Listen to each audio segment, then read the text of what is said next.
16. Good morning. Welcome. I'm very glad that we still have a lot of you with us. This, as I said, is my lecture 3. I did 2 lectures in this series of introducing astronomy and astrophysics. It's actually lecture number 5 of the whole school. And today, for the first time, we will have 3 lectures in a day, as opposed to 2 in the last 2 days. And this will go on for 4 weeks. And I hope a lot of you will be with us till the end. In this whole introductory set of lectures, and I'll come back and do other things later on, in these introductory lectures, I've been trying to lay down the basic tools that we use in terms of observing the sky. Of course, other people are talking about basic tools in physics and the basic framework that we use in astronomy and astrophysics. Since we have assumed no prior knowledge of astronomy and astrophysics, but this is, as you know, aimed towards students of physics, mathematics and engineering, and also college and university faculty. We are essentially assuming a basic knowledge of physics and mathematics, but not much of astronomy. And that is why I have to introduce some very basic concepts. And if you think that there are things that you know already, please bear with me, because you will see that some of the things that we're talking about are very important in what we deal with. And today and much of tomorrow, I'll be talking about how we measure the scale of the universe, how we measure distances to things, which is one of the most important aspects in astronomy. And as what we talked about in the last couple of lectures, you saw that it is very important for us to know how far things are in order to know how big things are and how old things are and things like that. Okay, so I will go over a few things that I did in the last 2 lectures just to summarize, and so that people who haven't been here with us will also catch up. I said that what we do is we look at the scale of the universe, and we measure our basic length scale is parsecs, which is 3¼ light years. That's the average distance between stars in a galaxy. Galaxies are the basic building blocks of the universe, and the average distance in galaxies is 1,000,000 times that, megaparsecs. And we also said that we, in general, because we can't measure distances that easily, we're talking about that later on, but in general, when we look up at the sky, we can measure angles between things. And so angular distances are fundamental in astronomy. And so one guideline is the moon is 1/2 degree, and so is the sun. And that's why it's almost a coincidence, because that's why you have total solar eclipses. You can see when the time is right, the moon can completely cover the sun. And so you can see the sun and the moon roughly the same size. I mean, that's not true of all other planets in the universe, of course. So essentially, horizon is 180 degrees, and so we measure distances between things in degrees. And just to set the jargon right, people might not use it in the same way. Then we have a hexadecimal system in which 3,600 arc seconds make a degree, and often we work in radians.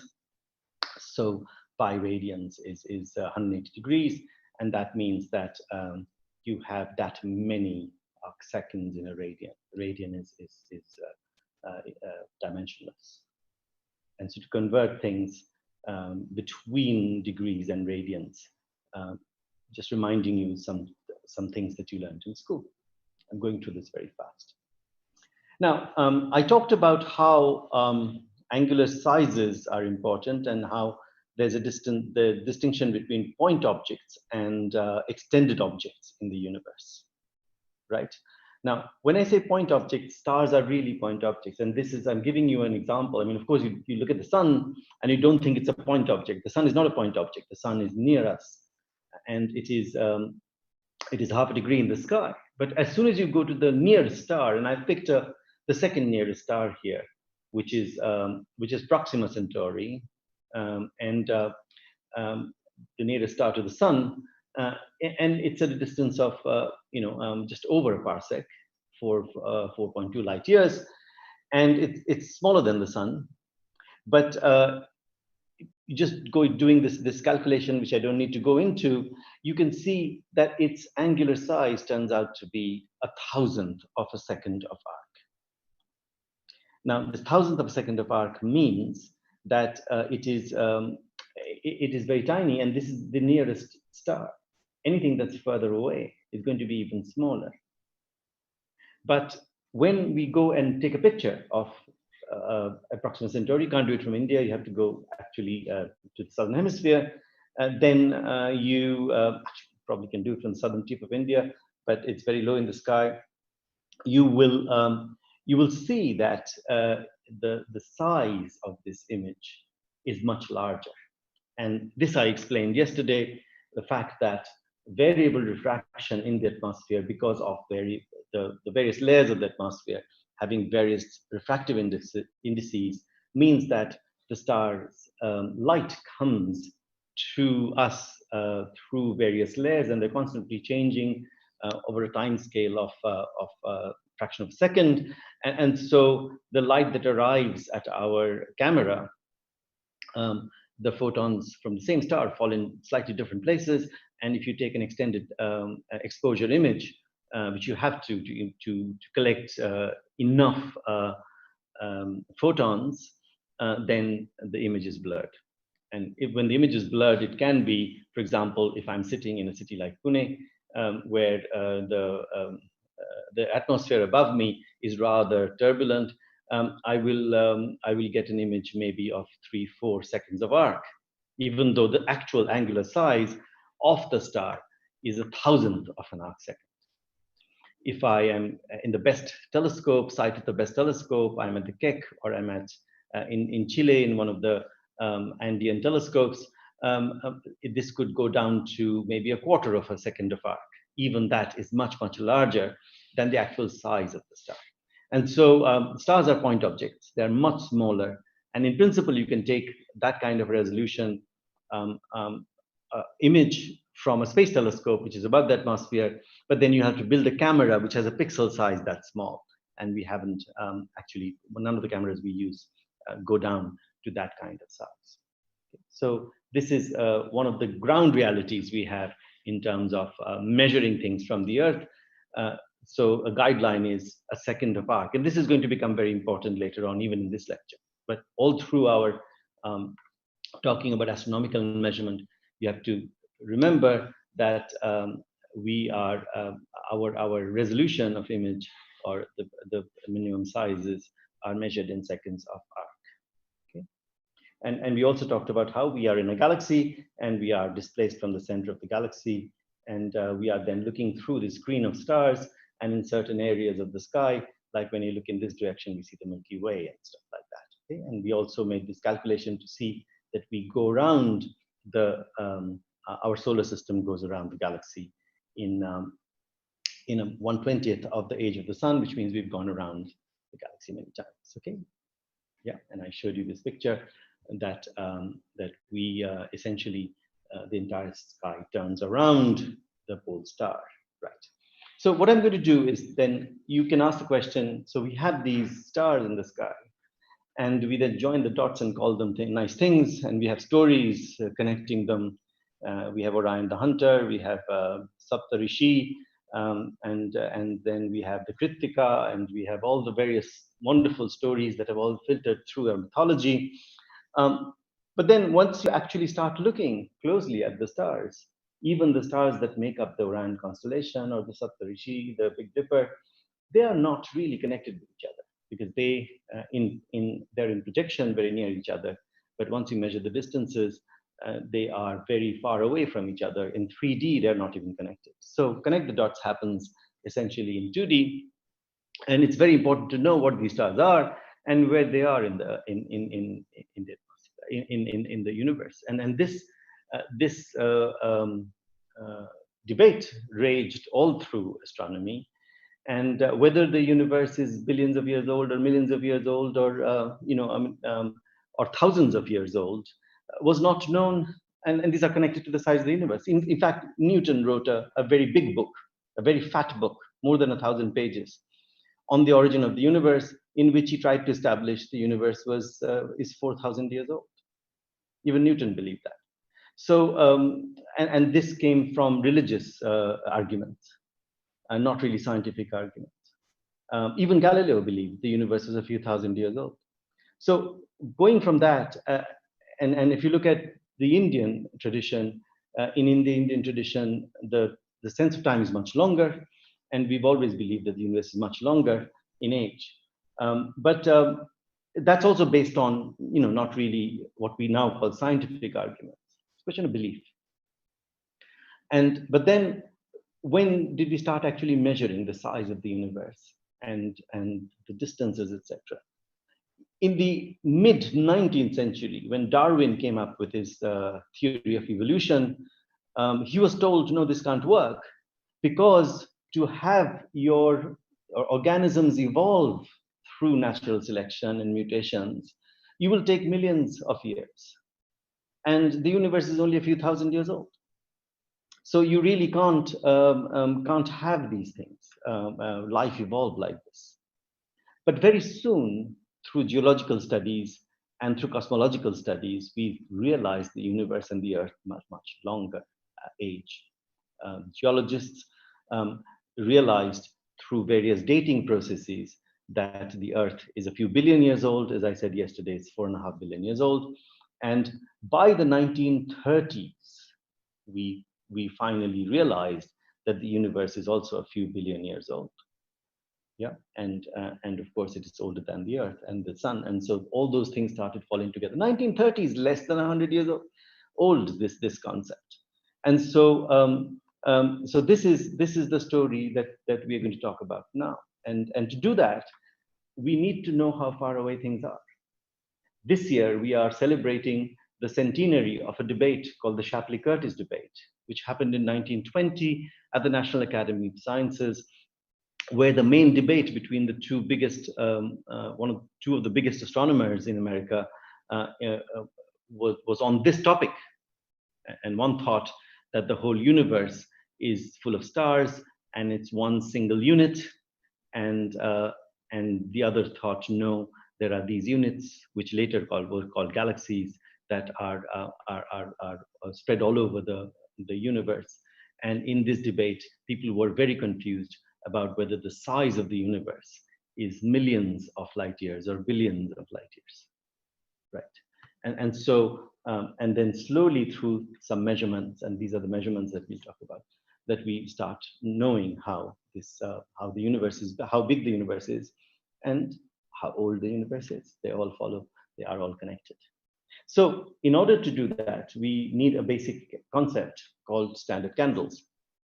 And what standard candles means is that if you know how bright something is, then if you take it at various distances, you can find out how far away they are, right? So if you take a 100 power bulb, 100 watts, you know exactly how bright, how much energy is coming out.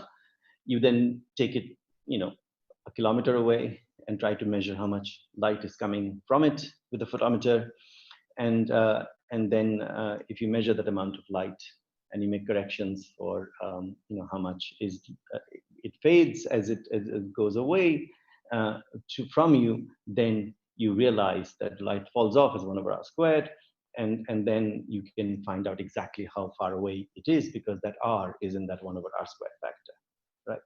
Similarly, you can, if you know how big something is, a standard ruler, and you take it away from you, right? And measure the angular size. We're talking about angular sizes. Then we can figure out how far away things are. Okay, so that is one of the basic things we use. But in order to do this, you have to know how big something is in reality, and you have to know how big something is or how bright something is in reality. In the case of the moon and the sun, we know that from some other way, right? And that is why we can measure their distances very well.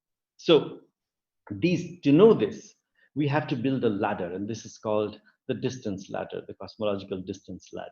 We have to build a ladder because we have to measure nearby things very accurately. Based on that, we have to measure things that are slightly far away, etc., etc. But it all depends on the accurate measurement of nearby things. So how can we do that? This cosmological distance ladder, there must be some things that we can measure directly.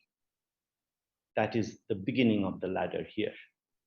And then in the next rung of this ladder, we will measure things that are dependent on these for calibration, but also can be measured directly. And then slowly you will find that as you're going far away in the universe, you cannot measure things directly, but they have to be measured indirectly, dependent on these measurements. So unless these are very strong, the ground rung of the ladder is very strong, you have errors creeping in slowly in the more distant measurements. And I'm going to talk about all of these different stages in some detail, not very, very much, okay? But just give you an idea over today and much of tomorrow.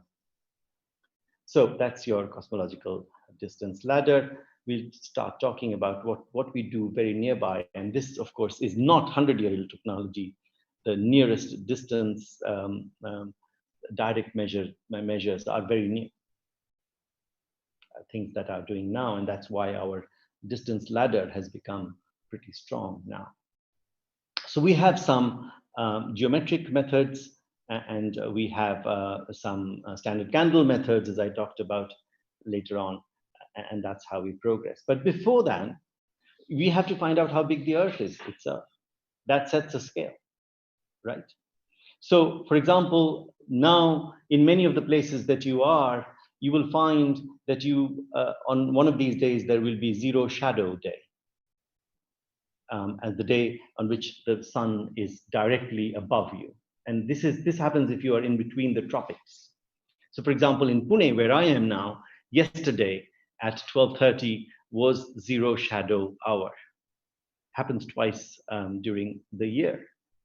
And in other places, it will be in other days. We have if you go to the Astronomical Society of India website, we have a wonderful page with a tool where you can, on Google Maps, find out what the zero shadow day is at your place. If you are above the tropic, of course, even if you are in northern India, in Kashmir, in Punjab, or in Delhi, I'm sorry, you don't have a zero shadow day. But if you can have a very close to it. But so on a zero shadow day in Egypt, near Alexandria, Eratosthenes first made the experiment in which he measured the size of the Earth, and and a very similar experiment was done by Aryabhatta in India in the 7th century AD, quite independent of this, and so to measure essentially the size of the Earth. And what we do now, we use very sophisticated experiments, instruments to do basically the same thing. And so what do you do? What you do is you actually on the Earth, you can measure the curvature of the Earth. You can take a very sophisticated survey telescopes, little telescopes, which are theodolites, which geographers use all the time, as you see, or even architects when they are surveying a land, they find angular distances and measure the topography of the Earth, and make a detailed map of the Earth.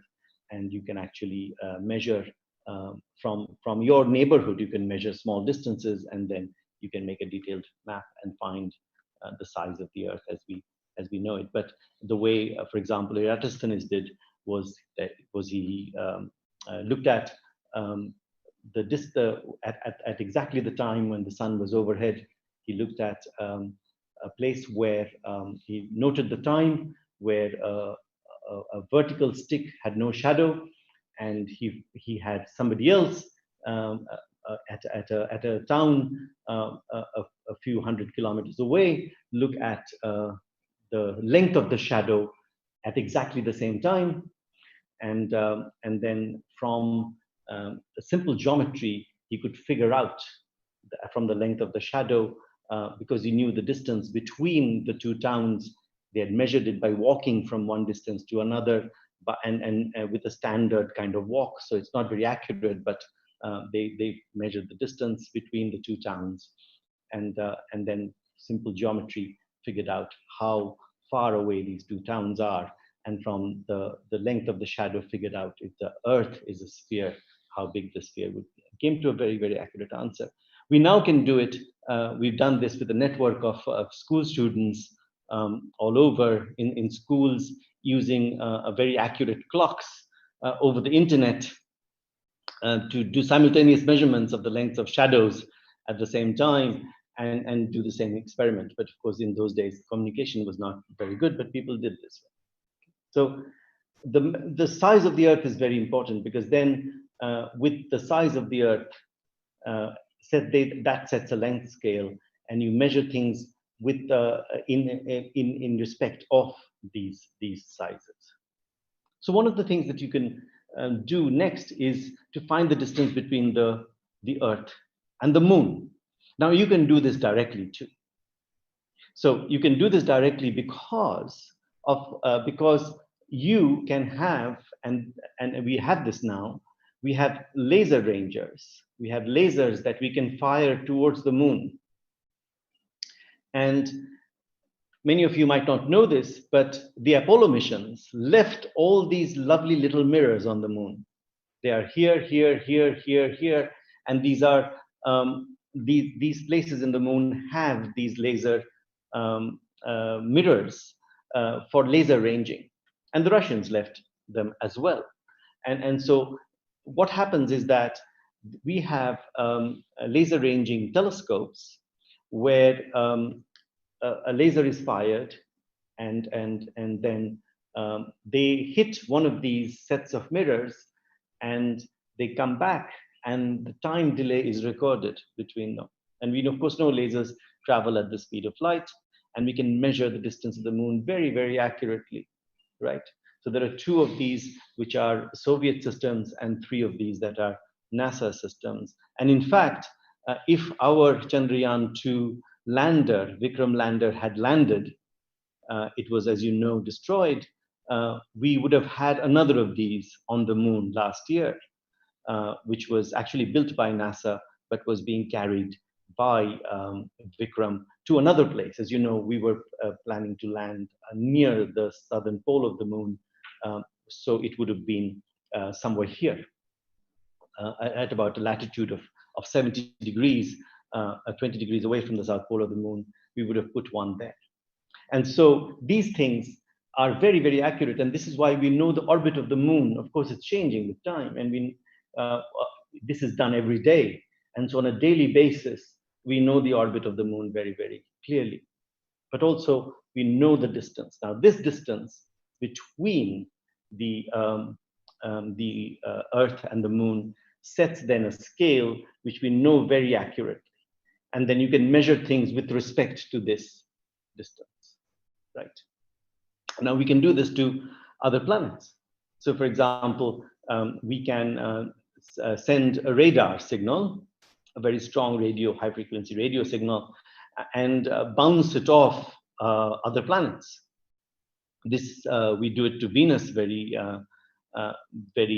easily, and this has been done, tried with other planets as well.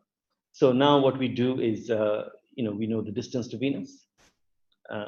So then we can easily use Kepler's laws to take the distance to Venus and then use it to measure the distances inferred. So you see this whole ladder business. We know the distance to the Moon, we know the distance to Venus, and then we can infer the distances to the other planets using Kepler's laws. Size of the solar system is a very fundamental unit. Everything is measured in that size. So we have to build up this size slowly. So here is some example of basic equipment of radar that's used to, right from the 1960s, measuring bouncing radar radio waves of Venus. And we've tried it with some other planets and asteroids and measuring their distances. Now, once we know the distance to Venus very accurately, we can monitor it through its orbit, right? Here is Venus. Venus is actually, as you know, between the Sun and the Earth. And so we can monitor Venus's orbit very, very accurately. And we can find the place where Venus is farthest away from the Sun. And that's called the position of greatest elongation, if you monitor it continuously. And we know that when that happens, then we can triangulate it using this triangle and find a very accurate distance that will come out of this right angle triangle. Okay. And so we know from this measurement alone, we know the distance to the Sun very, very, very, very accurately. And this is actually, it's wrapped around, this is the distance from the Earth to the Sun in meters. This is now the standard International Astronomical Union, IUCAA, definition in meters between the Earth and the Sun, and largely due to the measurements of the distance of Venus. And the error on this quantity now is in the last 2 digits, plus minus 30 meters. Okay. So you can see we know this very, very accurately. Once we know the distance between the Earth and the Sun, that's called the astronomical unit, and that is a standard unit, and we build upon that.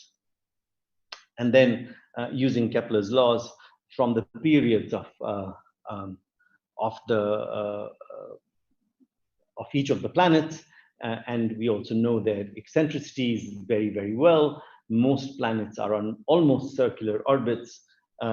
Once we know the distance to Venus, we know the distance to the Sun, we can find the distances of all the other planets very well. Okay. Now, then we move out of our solar system. Once we move out of our solar system, of course, we are not using Kepler's laws around the Sun anymore. And so then we will look at how to measure the distances to the nearest stars, or even the stars beyond, right? So there comes another geometric effect that we use to measure their distances, and this is called parallax. Now, parallax is a very, very easy thing to understand. We use it in real life all the time because, as you know, we have 2 eyes. And we use parallax with our 2 eyes to actually form the 3-dimensional view. Our brain is very clever. And what it does is uses the 2 eyes to figure out how far away things are. And this is exactly what we use in astronomy. How does it do that? As you know, that if you close one eye and the other eye, the universe looks very flat. Actually, it is, because it doesn't have information about the depth at all. It's very easy to understand. If you haven't done this in your life, do it now. You take a finger in front of you and you close one eye and you close the other. Do it and see how the image of this moves in front of your eye. Then take your finger far away from you and do the same thing. Close one eye and close the other. And you will see that when the finger is very near you, it will move a lot. And that's because you're looking at it from 2 very different directions from the 2 eyes. And if you take your finger far away, the farther away it is, the actual angular shift on the sky is much smaller. And this is how our brain perceives depth. It looks at, looking at how different the images between the 2 eyes, it figures out that for very, very distant objects, there is no difference between what the two eyes see. It has two images to play with. The brain has two images to play with the two eyes, and figures out that the very far away things actually uh, don't shift much between the two eyes. So they must be very far away. And the nearby things don't. This is exactly how you do 3D movies. This is exactly how you do, how your brain does perception. And this particular concept we have been using in astronomy to measure distances to stars. As you can see, the Earth goes around the sun. And so if, for example, you're looking at a star in January, 6 months later in July, it's the farthest away from here. It's like the two eyes, right? And you're looking at this star from two different directions. And it takes a while, but and then you can make two repeated measurements. And actually, you don't have to make two measurements. You can make measurements all through the year, every day, and because you're going to see the star from a different path. And then once you do that, then you can see that the star actually moving with respect to other stars which are in the background. Some stars are so far in the background they wouldn't move at all, and some stars which are nearby. In fact, we use very far away galaxies nowadays, quasars, as our reference frame, which there's no way we can measure their movement and find out how much it is moving. And so you can see a closer star would be moving quite a lot, and that's quite exaggerated. And slightly further star will move much less. Now, this sounds wonderful, and of course, then you can measure this distance just based on how much it moves in 6 months. This sounds all hunky-dory and sounds lovely, and this is why I spent so much time today establishing the system of units to you and degrees and seconds of arc, and telling you that really the best measurement, single measurement we can make from the Earth is a displacement of just a small fraction of an arc second from even the best telescopes on Earth. If you work out what this parallax will be for even the nearest stars, it turns out that that's about a second of arc.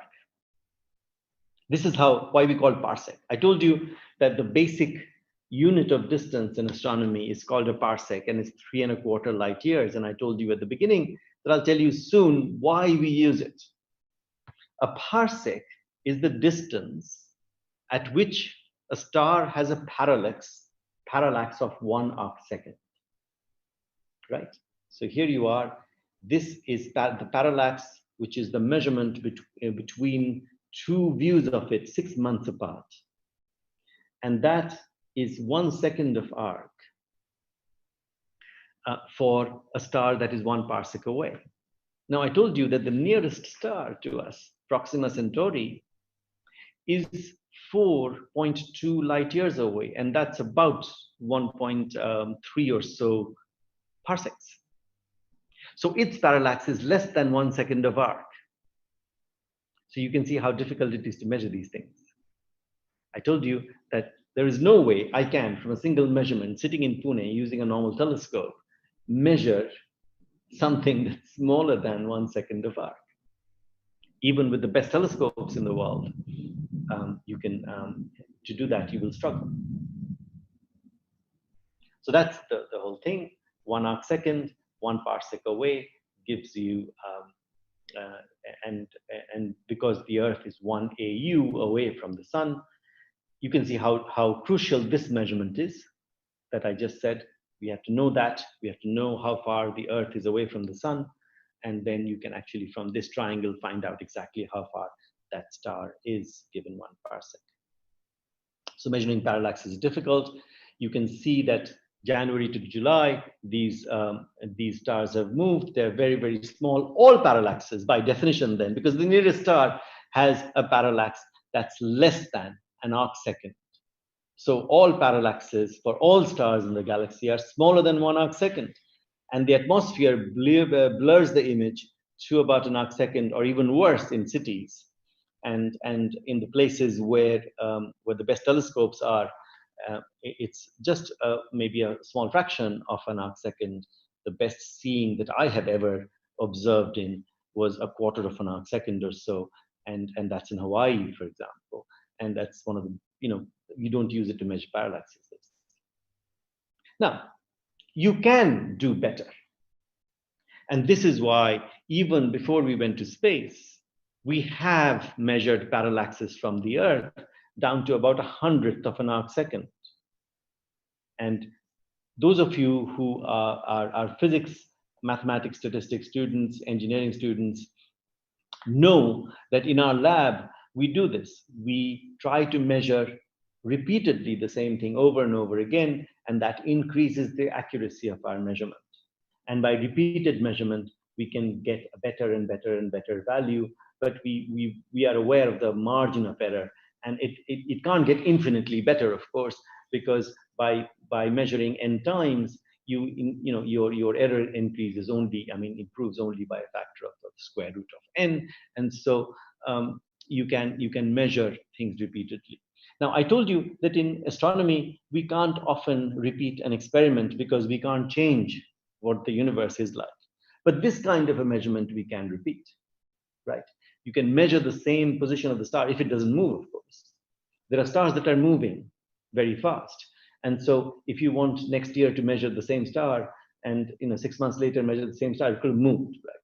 But if it's not moving, then you can measure its position and then repeatedly make the same measurement and then improve it. And so this has been done. We started measuring parallaxes more than 100 years ago. In fact, the first parallax measurement was made almost 200 years ago, and then even before we went to space, repeated measurements have given us parallaxes to about a hundredth of an arc second. Right. So here's how you get the distance. You essentially, it's 1 over the parallax, and it tells you how far away a star is. Now, what we now do is do this from space, because in space you take a very high resolution imager.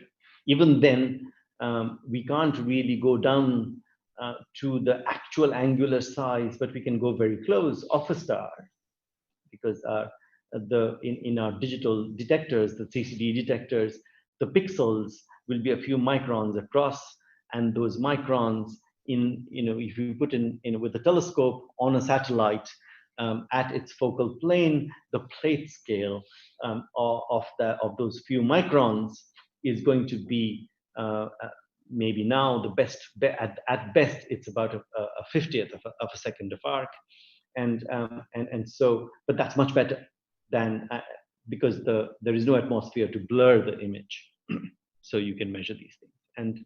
And then, of course, from a satellite, you are not bound to the orbit of the Earth. You can observe from the satellite all along the orbit of the satellite. And if you choose your satellite to be in a very interesting orbit, then you can make measurements from various different viewpoints, which you can't do from the Earth because the Earth's orbit around the sun is fixed. So here you are. The first satellite to do this was the satellite called Hipparcos, which was launched in the 1990s. And from Hipparcos, we made measurements of parallax, the precision of milli-arc seconds, which are thousandth of an arc second. And we could measure accurate distances of a very large number of stars out to about 500 parsecs. Within 500 parsecs of us, I showed you all the stars that were there in between 2 parsecs, 3 parsecs yesterday. There are about 25 to 30 stars. And if you go out to 500 parsecs, our galaxy and the center of our galaxy is 8,000 parsecs away from us. 500 parsecs is not even there. But even then, we could measure with Hipparcos, and Hipparcos went around for many years and measured these positions repeatedly, all through its lifetime, repeated measurements of the same star over and over and over again. And from that, we could measure the parallaxes of all these stars. And so during this time that Hipparchus was active, about 100,000 stars, 1 lakh stars to 1 milliarc seconds, their positions were measured and their parallaxes were measured. And that helped us make this three-dimensional map of stars around us to show us what the galaxy looks like in 3 dimensions. Very, very accurate. It also, because it was repeated, it had so much information, it could even measure, you could actually fit models to it to measure their actual motion. And of course, stars, I told you this, the sun is moving around at 220 kilometers per second around the center of the galaxy. All stars are moving. But with respect to us, to measure the angular movement, the change of position within our lifetime, or even 5 years of say, Hipparchus's lifetime, is not possible for all stars. But many stars, you can actually measure the motion. It's called the proper motion. Proper motion is the motion, transverse motion across the line of sight.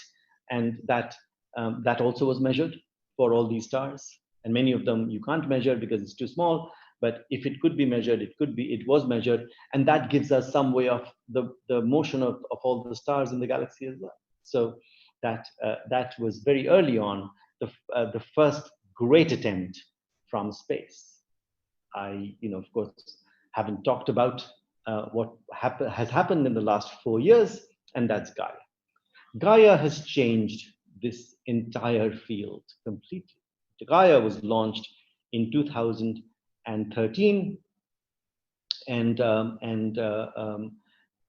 since then, and now it started giving us data from about 3 years after that. And it goes around in a very interesting orbit. It doesn't, unlike Hipparchus, it doesn't go around the Earth. It goes around the second Lagrangian point between the Earth and the Sun, and it's up here, and it has a very interesting orbit, which is a Lissajous orbit in space. And so it has a much bigger range of distances that it can look, and it's not eclipsed by the Earth, and so it can continuously measure a very large number of stars. And the understanding is that in its lifetime, Gaia will measure the parallaxes of almost all stars. I mean, almost all major stars, or up to a certain brightness, stars in our galaxy. And the second data release came out in 2018. There's a third release in 2019, and now it's been delayed by the pandemic. But we're expecting a major release this year. But even in a lot of us have been working with the data release that came out in 2018 of 1 billion stars, and 1 billion stars. We already know is about 1% of all the stars of the Milky Way, and slowly, as the data release builds up, we get more and more information about these stars. It also, the Gaia telescope has a spectrometer that measures the Doppler shifts of these stars, so that you can get velocities of these stars as well. So I will wind up today, because I'll carry on the story later on. But I just wanted to mention that in this cosmological distance ladder that we've talked about today, we talked about how in the nearby system, in our solar system, we can directly measure distances by just bouncing off light or radio waves of things, of the moon, of Venus, and stuff like that. And knowledge of the speed of light can give us the distance. We can't do that for the nearest stars because they're already very far away. even if I had a laser that's powerful enough to reach the nearby star and be bounced off, which I don't, even then that would take a long time to come back. And so there we have started to use geometric methods, and that's to do with parallax. Is one way of doing it. This is a photometric parallax. And then building on that, so that sets again the scale to the nearest star. So we know that that we have measured geometrically. So it's not based on any other assumptions, physics assumptions that might not be true. Geometrically, we measured these distances, and this helps us build a three-dimensional model of our own galaxy, but also sets the distance scale. We have learned quite a lot from Hipparchus and Gaia. We've learned about wonderful structures in our galaxy that we wouldn't have known otherwise, about how there are very detailed disk structures in our galaxy, how the fact that the actually central disk of our galaxy is kind of warped. It's not straight towards the edges, and we see that kind of warp in other galaxies and things like that. And these are discoveries that are now being made, and there is so much data in the Gaia archives that's building up that it just calls for big data scientists to come in and do mining of that data. And so you will hear about how astronomy is one of the biggest sources of big data. This is one good example. Gaia is a very good example where there's so much data there. Just to get our head around the initial releases has been very, very interesting. People are doing Gaia hackathons. People are actually coming together for a whole week and looking at to see how Gaia data can be used to give us more and more information. And sometimes such exercises can be done even at a university level with that data, because the basic understanding of physics and mathematics and statistics that's needed to analyze this data is not very sophisticated. And it's just so much information, new information, that we need a lot more people to sit down and understand what's going on. So we go past this ladder rung by rung, and I'll just introduce you to the next rung right now, and I will come back to it tomorrow, because you will hear about stellar evolution and stars from later today, and so this is going to motivate how we go to the next rung of the ladder. I'm going to put this up before ending today's lecture. Stars in their lifetime actually spend most of their life on this particular sequence called the main sequence in this diagram, which is known as the Hertzsprung-Russell diagram, which somebody else is going to teach you about. And so in this Hertzsprung-Russell diagram, I just want to introduce it to show you that it's very interesting that we've labeled some of the very well-known stars in the sky on this to see where they are. So for example, this is the star we know very well, right in the middle, the sun. And then we have things like Altair. I mean, if you watched the Lyrids the other day, you know that you had to look towards Lyra. We have Vega, which is just in Lyra. Altair is in Taurus, all in the same part of the sky. Sirius is near Orion, and a lot of these things we see in the sky. They're all on this so-called main sequence of stars, which is a plot between the luminosity of the star and its temperature. And this temperature is given by spectral type here, which is essentially the temperature of the star. And the temperature of the star you can measure from its color and energy distribution, right? And so the interesting thing is, once you know that these things are on this, remember I talked about a standard candle.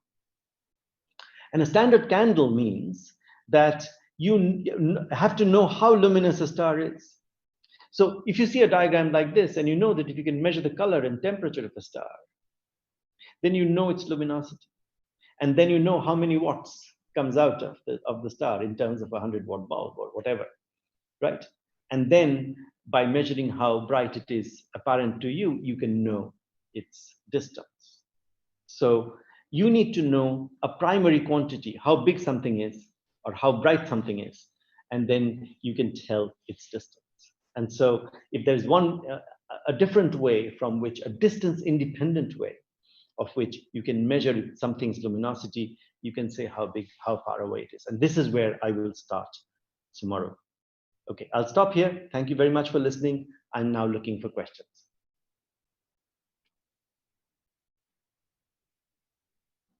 Okay, Yes. is it there? I can take questions. I'll just take some names. Just give me a second. Okay, so if you have asked a question in the chat window, please raise your hands. Yes. Okay.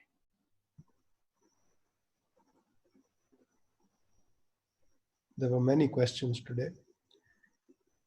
Okay, so maybe we can start with one by Unik Sengupta. I'm unmuting you. Hello, sir. Good morning. Yes, good morning. Sir, actually, I got two questions. First of them is that the laser signals which we use to calculate the distance to the moon, Yeah. the lunar calculations. So the laser signals are sent from Earth and they get reflected and they come back to Earth. So while in this process, aren't they get interrupted by the atmospheric measurements?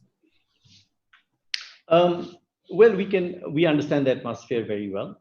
Now, lasers, that's why I'm saying lasers are not your torch, because lasers are very good at going very high distances because they are very well collimated in both intensity and in frequency in particular, because there's very small frequency spread, and so they can go very long distances, because normally dispersion of a beam is frequency dependent. And if, for example, you have something that's very strictly a single frequency, then the beam actually stays collimated for much longer. And so this is how we can actually have a laser that is powerful enough and strong enough that it stays collimated and in a single beam, and it goes and bounces off the moon and comes back. We can't do that to other planets. That's why we use radar, and we can't really do that to other stars. But it's done routinely to the moon, and we can do it. The weather, there are very interesting aspects to it that, of course, I haven't talked about. You have to, of course, calculate where it comes back to and intercept it, right? And so we have to figure out how large the mirror needs to be, and things like that. And you can ask the question why those mirrors on the moon were so small. The reason is that if those mirrors were very large, the resolution of the mirrors would be very big, very fine, and so we might not be able to catch the returning beam. And so all that is calculated, and we can, and because we know also how the path of a beam of light coming back and forth through the atmosphere, because we are measuring other stars as well all the time. So we can correct for atmospheric refraction and things like that. So all that is done. It's a very interesting art. Okay, thanks. Next. So we have Siddharth Chaini. I've unmuted you. Siddharth, yes. Yes, sir. So my question was, you said that the error in the orbit, error in the AU unit was around 30 meters. Yes. So, but how does that come in? Like, how can you talk more about that? Because we know that the shape of the Earth's orbit is an elliptical one, and so this difference because of that must be greater than 30 meters, right? Yeah. I'm talking of the AU is the average distance of the Earth from the moon, from the sun, and actually the Earth's orbit is not very elliptical.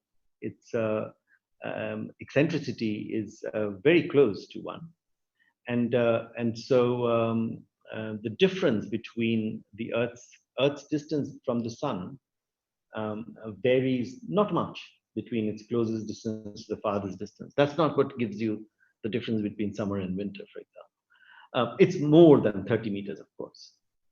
So that number that I quoted, the AU, That can't, of course, vary because we are using it as a unit. That can't vary during the year. So it is the average distance. And the error is on the average distance between the Earth and the Sun.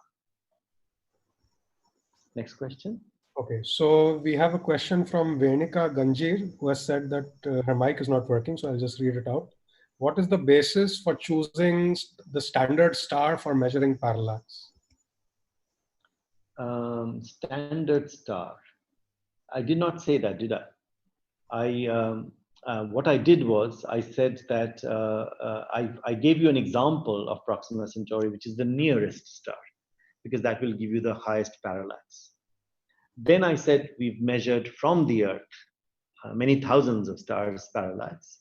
Hipparchus measured 100,000 parallaxes, and now we've measured almost 1 billion parallaxes through Gaia.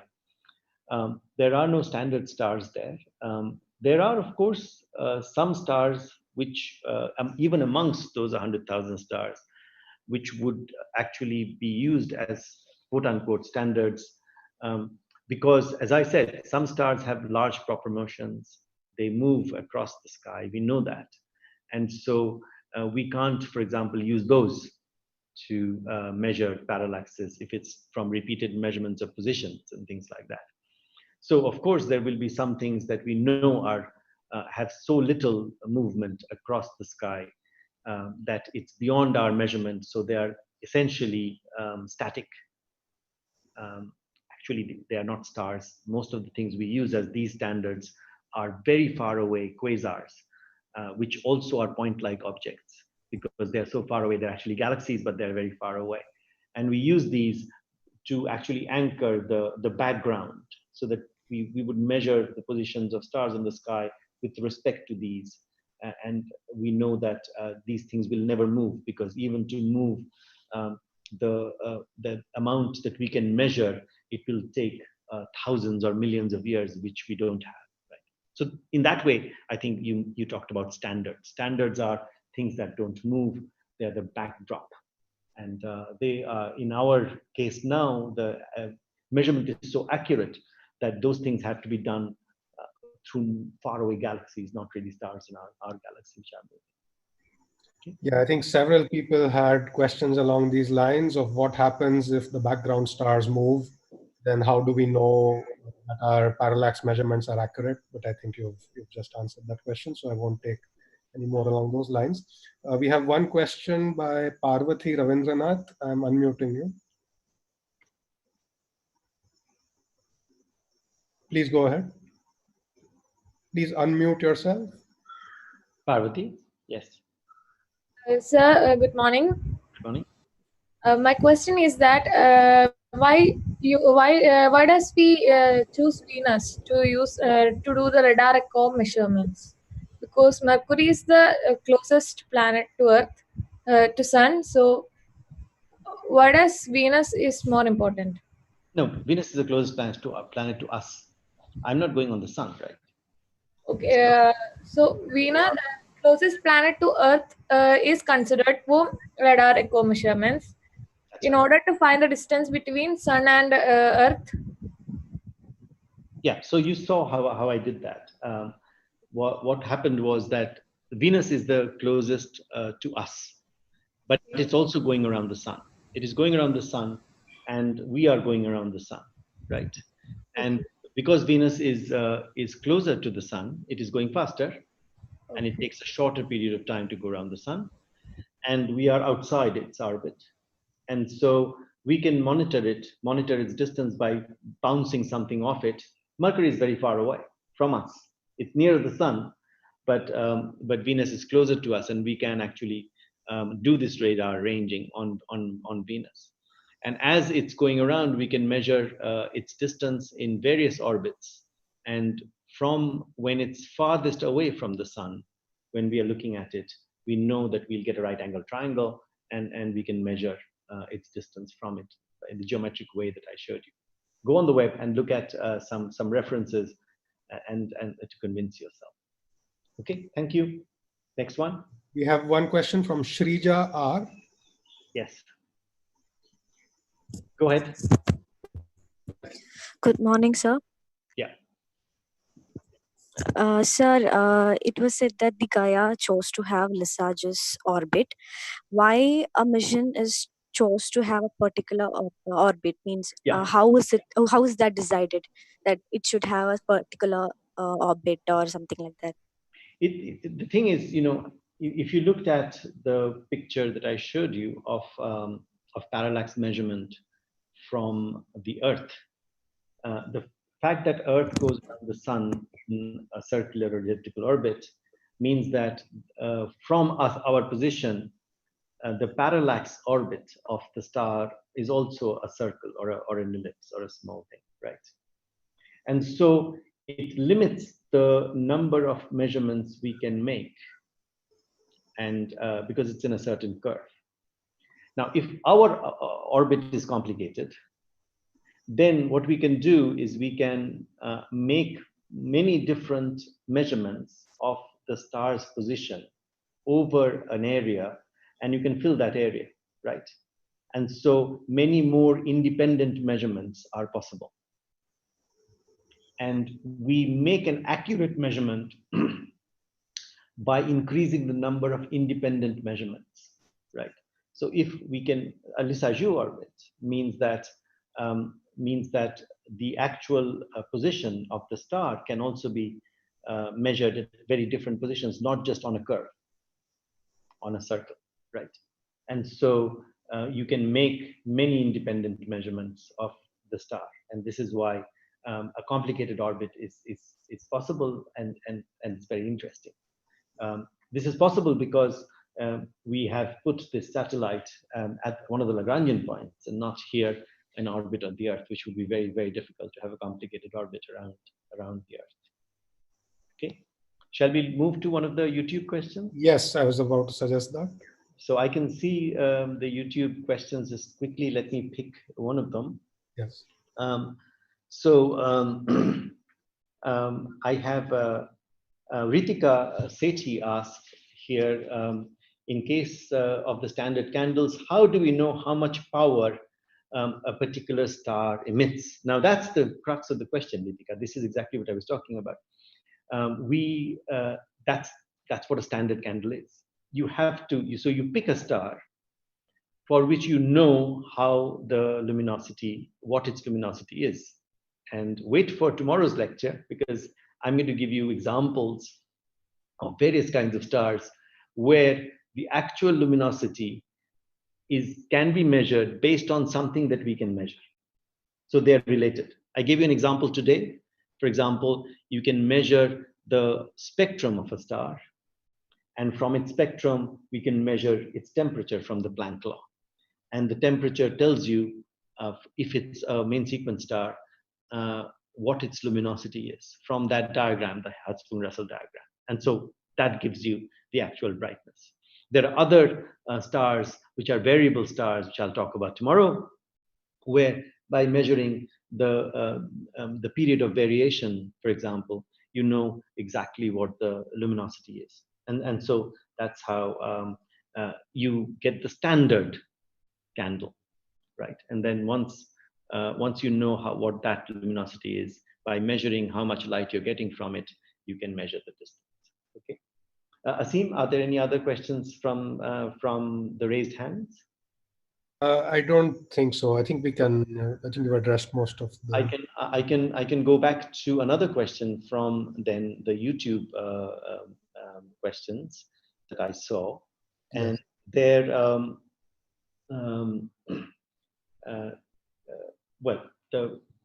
there are many questions there that are not relevant to today's lecture. There are general astrophysics questions, like there's a question about globular clusters collapsing and stuff like that. And I'm not going to answer them now because they don't follow from what I said, but the answers will come. We have 60 lectures to come, and you will find many of these questions that you have will be addressed. But there is one question there from Jagriti Pal, who asks, how can we measure the distance of planets in the solar system if the distance between the Earth and any one planet is known? And this is something that I said in passing, but I did not elaborate. We know, I told you, we know the distance between the Earth and Venus, right? By by doing this radar ranging. And we also have used it to measure the distance to the sun. Now, once that is known, you have a set of laws called Kepler's laws, which you must have learned about in university, in high school. And these Kepler's laws are 3 laws that came before Newton, and Newton actually showed why Kepler's laws happen through his laws of physics, his laws of dynamics. And the 3rd law of Kepler tells us that the time period of a planet is around the sun is related to the semi-major axis, or essentially the distance between the planet and the sun, because most of the planets are in almost circular orbits. They're not really very elliptical orbits. So once we know the time period of the planet around the sun, we can measure that very easy. We observe the planet every day, and we can see when it comes back. And this was done, long time ago. For most of the planets, many thousands of years ago, people have looked at planets, jotted down, how they move. And of course, in the medieval period, when Tycho and Kepler and others were doing this, they did it very accurately. So once we know the time period, we know how it's related to the distance between the average distance of the planet and the sun. What we don't know is the constant of proportionality. And that constant of proportionality, because it applies to all the planets around the sun, comes from our measurement of the actual distance to Venus. Once we know the distance to Venus, we know the constant of proportionality, and we know that then the distance and the period are related by Kepler's 3rd law. Then you can apply the same formula to the other planets. And this is how we do the rest of the solar system. Okay. So I think from the YouTube questions, these are the ones that are, I think, the ones that are really related to today's lecture. If there are there any other questions that have come up on Zoom, Asim? Otherwise, I will. I think we can end for today. Okay. A few other questions, but they are also in the category of more general rather than topic specific. Thank you very much. Thanks